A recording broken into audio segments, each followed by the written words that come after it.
प्रिय विद्यार्थियों, मैं अनिल कुमार यादव, प्रवक्ता रसायन विज्ञान, जीआरवी इंटर कॉलेज घाट, आपकी स्वस्थ, सुखी एवं संपन्न जीवन की कामना करता हूँ।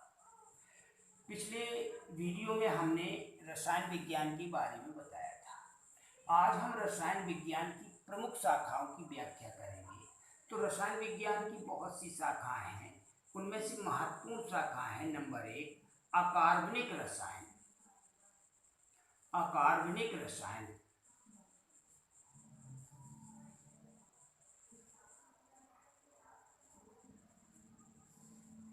Inorganic chemistry. इनऑर्गेनिक केमिस्ट्री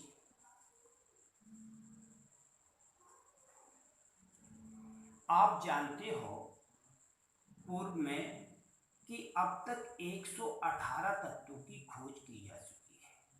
118 तत्वों में hydrogen, helium, lithium, beryllium, boron, carbon, nitrogen, oxygen, इस प्रकार बहुत से 118 तत्व हैं। उनमें एक तत्व कार्बन है और शेष 117 तत्व हैं। तो आज अकार्बनिक रसायन के अंतर्गत हम कार्बन को छोड़कर शेष तत्वों के यौगिकों का अध्ययन करते हैं। तो अकार्बनिक रसायन रसायन विज्ञान की वह शाखा है जिसके अंतर्गत कार्बन को छोड़कर शेष सभी तत्वों के यौगिकों के गुण, उपयोग आदि का अध्ययन किया जाता है। उसे अकार्बनिक रसायन कहते हैं। दूसरा है कार्बनिक रसायन। कार्बनिक रसायन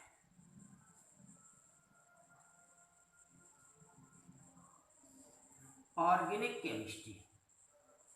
ऑर्गेनिक केमिस्ट्री केमिस्ट्री आपको लिख दिया है कई बार।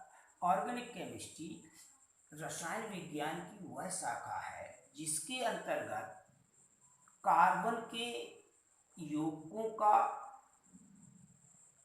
अध्ययन करते हैं, अर्थात कार्बन के यौगिकों के गुणधर्म, उपयोग, इनकी व्याख्या हम कार्बनिक रसायन के अंतर्गत करते हैं। लेकिन इसमें भी कार्बन के कुछ यौगिक ऐसे हैं जिनका अध्ययन हम कार्बनिक रसायन में ना करके अकार्बनिक रसायन में करते हैं। वो कार्बन के ऐसे यौगिक कौन से हैं जिनका अध्ययन हम अकार्बनिक रसायन में करते हैं? वो है कार्बन के oxide, carbon monoxide, carbon dioxide, carbon के सल्फाइड, कार्बन डाइसल्फाइड, कार्बन के बाइकार्बोनेट,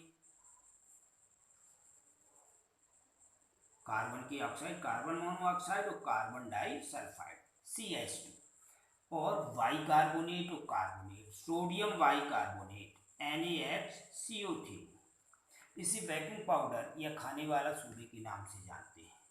सोडियम कार्बोनेट, इसे धावन सोडा के नाम से जानते हैं। CaHCO3 twice, calcium bicarbonate, calcium carbonate, इसे हम खड़िया के नाम से जानते हैं।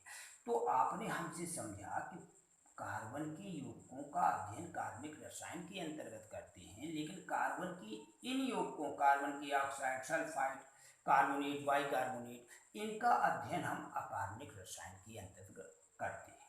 तो आपके मन में समस्या होगी कि केवल एक तत्व के यौगिकों का अध्ययन रसायन विज्ञान की एक शाखा के अंतर्गत करते हैं, जबकि 117 तत्वों के यौगिकों का अध्ययन हम अकार्बनिक रसायन एक शाखा के अंतर्गत करते हैं।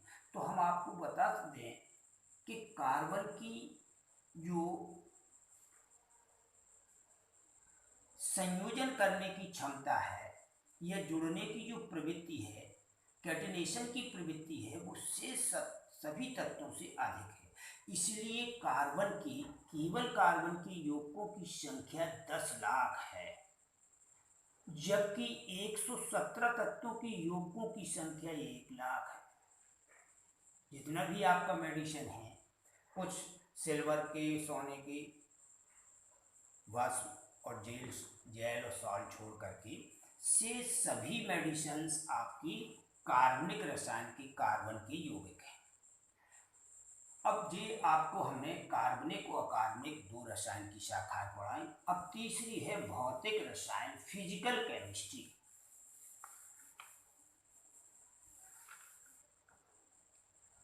भौतिक रसायन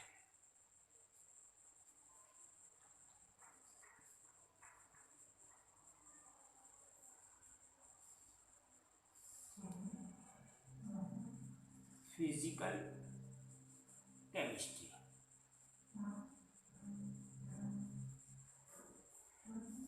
रसायन विज्ञान की वह शाखा जिसके अंतर्गत उन नियमों एवं सिद्धांतों का अध्ययन किया जाता है जिन पर रासायनिक अभिक्रियाएं आधारित होती हैं, उसे भौतिक रसायन, फिजिकल केमिस्ट्री कहते हैं। तो जो भौतिक रसायन है, अगली है चौथी, विश्लेषणात्मक रसायन। विश्लेषणात्मक रसायन, एनालिटिकल केमिस्ट्री।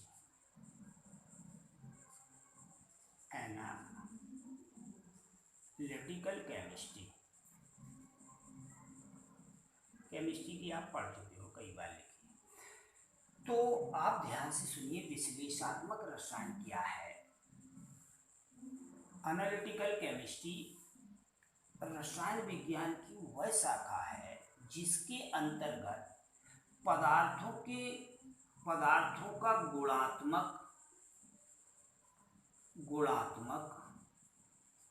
या मात्रात्मक अध्ययन किया जाता है। क्वालिटेटिव एंड क्वांटिटेटिव, मात्रात्मक अध्ययन करते हैं। तो विश्लेषणात्मक रसायन विज्ञान की वह शाखा है जिसके अंतर्गत पदार्थों का गुणात्मक एवं मात्रात्मक विश्लेषण किया जाता है। गुणात्मक शब्द का अर्थ है उस पदार्थ के अवयवों की पहचान करना, और मात्रात्मक शब्द का अर्थ है उस पदार्थ के अवयवों की मात्रा का ज्ञान करना।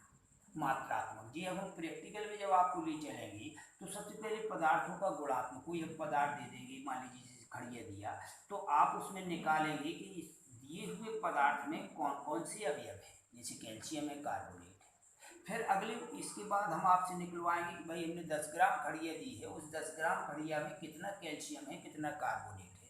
तो जी मात्रात्मक अध्ययन हो गया। अवयवों की पहचान करना गुणात्मक अध्ययन कहलाता है। अब हम आपको और आगे की ओर ले चल रहे हैं। अगली शाखा है बायोकेमिस्ट्री, जैव रसायन। जैव रसायन, बायोकेमिस्ट्री।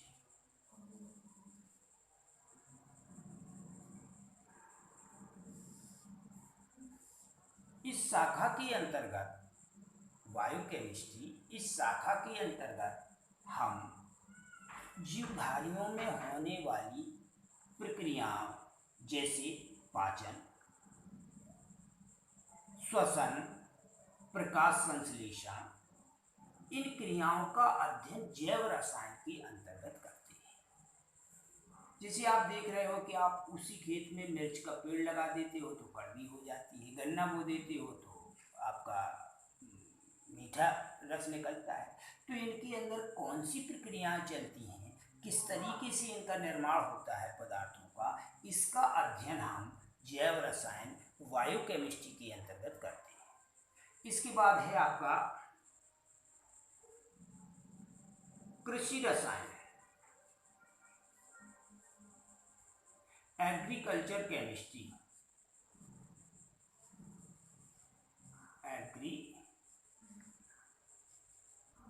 एग्रीकल्चर केमिस्ट्री इस शाखा के अंतर्गत कृषि में उपयोग आने वाले पदार्थ जैसे कीटनाशक, फंजीसाइड, हार्बिसाइड, इनका हिंदी सुन लीजिए। कृषि में उपयुक्त होने वाले पदार्थ जैसे उर्वरक, fertiliser, urea, DAP, potassium nitrate, potassium sulphate. इसके अलावा खरपतवारनाशी पदार्थ, कीटाणुनाशी पदार्थ और सूक्ष्म जीवों को नष्ट करने वाले पदार्थ इसका अध्ययन इस शाखा के अंतर्गत करते हैं। इंडस्ट्रियल केमिस्ट्री, औद्योगिक रसायन, औद्योगिक रसायन।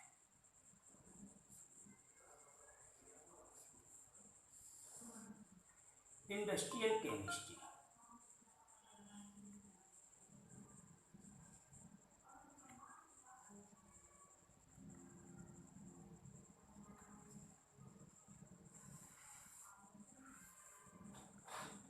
इंडस्ट्रियल केमिस्ट्री इस शाखा के अंतर्गत उद्योग धंधों में प्रयुक्त होने वाले पदार्थ जैसे रबर है, प्लास्टिक है, संश्लेषित रेशे हैं, इन सब का अध्ययन, कांच है, इन सब का अध्ययन इंडस्ट्रियल